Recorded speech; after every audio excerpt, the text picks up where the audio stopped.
Om Swastiastu. Mari kita berbicara tentang pikiran dan energi. Yang belum follow silakan di follow dulu, kemudian klik likes atau berikan kesan dan pesan, atau bisa disimpan juga, bisa diputar di kemudian hari, atau bisa disebarluaskan. Siapa tahu video ini bermanfaat. Pikiran ini adalah software yang ada dalam tubuh kita, atau sering juga disebut dengan batin. Jadi pikiran inilah yang mengendalikan kendali penuh terhadap energi yang ada dalam tubuh kita. Jadi apapun yang kita pikirkan, apabila yang kita pikirkan hal-hal positif, maka energi kita akan positif. Begitu juga medan energinya atau auranya memancar positif. Begitu juga sebaliknya, ketika pikiran kita negatif, jadi energi yang ada dalam tubuh kita juga energi negatif. Begitu juga medan energi atau aura yang memancar itu adalah energi negatif. Kemudian pikiran juga bisa mengarahkan energi kita. Jadi pikiran kita mengarah kemana, jadi energi kita juga akan bergerak ke arah pikiran kita. Jadi pikiran kita itu sudah bisa mengendalikan penuh terhadap energi kita. Terkadang kita ketemu seseorang, jadi sebelum kita melakukan komunikasi lewat pembicaraan, jadi terkadang pikiran kita itu sudah mengarahkan energi kita.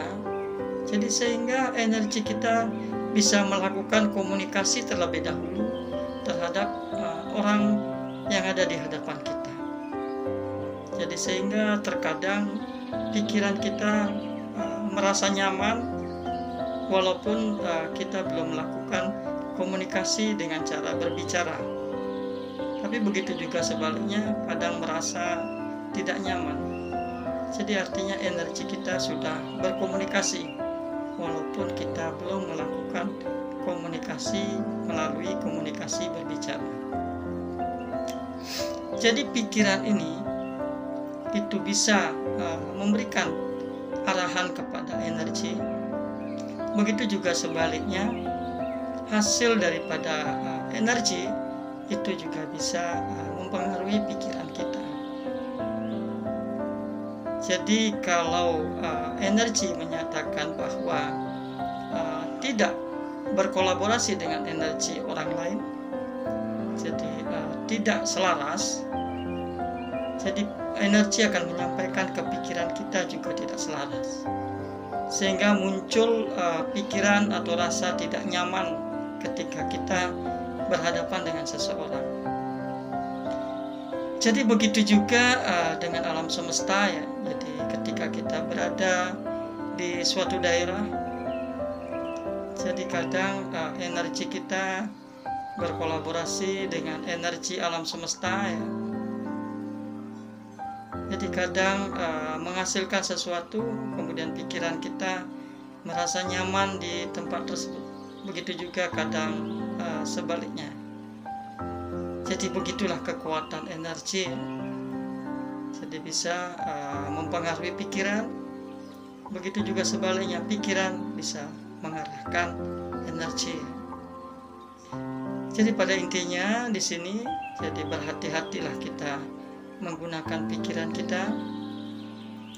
Jadi pikiran kita bisa mengarahkan energi negatif kepada seseorang atau alam semesta. Nah, ini juga akan bisa mempengaruhi hal-hal negatif kepada orang tersebut. Makanya sebaiknya jadi selalu berpikir positif, sehingga energi kita selalu memancar energi positif. Jadi memberikan pengaruh positif kepada alam ataupun kepada orang lain. Nah, di sini kenapa? Jadi setiap orang yang sering bersama-sama, jadi misalkan suami istri ya, ini yang sudah pasti sering bersama-sama, jadi lambat laun jadi suami istri ini seperti memiliki sifat tingkah laku yang hampir mirip, bahkan seperti bersaudara. Nah, inilah hasil daripada bahwa energi kita sudah berkolaborasi. Jadi energi kita dengan energi istri kita, karena sering kita selalu bersama-sama, jadi energi kita akan berkolaborasi. Jadi sehingga itu akan mempengaruhi pikiran kita, juga mempengaruhi perilaku kita. Jadi begitu juga ketika kita punya teman yang sering kita bersama-sama, jadi lama-lama ada kemiripan ya, jadi antara kita dengan teman kita. Jadi intinya di sini kita akan saling mempengaruhi ya. Jadi mudah-mudahan itu pengaruh yang positif ya. Jadi makanya di sini sangat perlu juga kita memfilter ya. Jadi supaya kita tetap mendapat pengaruh positif dari teman-teman di sekitar kita, begitu juga di lingkungan kita.